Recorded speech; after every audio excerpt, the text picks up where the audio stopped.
ఉదయగిరి పట్టణంలో ఉమ్మడి ఎమ్మెల్యే అభ్యర్థి కాకర్ల సురేష్ కి ఓటు వేయాలని ఆయన మనుషులు కాకర్ల సురేఖ ఇంటింటి ప్రచారం నిర్వహించారు. మాజీ సర్పంచ్ ఎస్కే రియాజ్ ఆధ్వర్యంలో జరిగిన ఈ ప్రచారంలో మహిళలు పెద్ద ఎత్తున పాల్గొన్నారు. ఉదయగిరి దర్గాలో ప్రత్యేక పూజలు నిర్వహించారు. ముస్లిం వేషధారణలో కాకర్ల సురేఖ ఓట్లను అభ్యర్థించారు. చంటి బిడ్డలను సంకరెత్తుకున్నారు.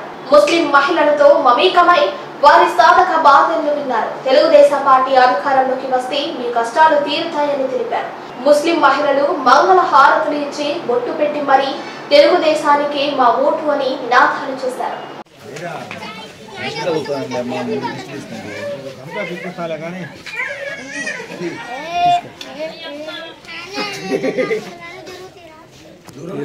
కొంచెం వాడు జరగండి అన్న మీరు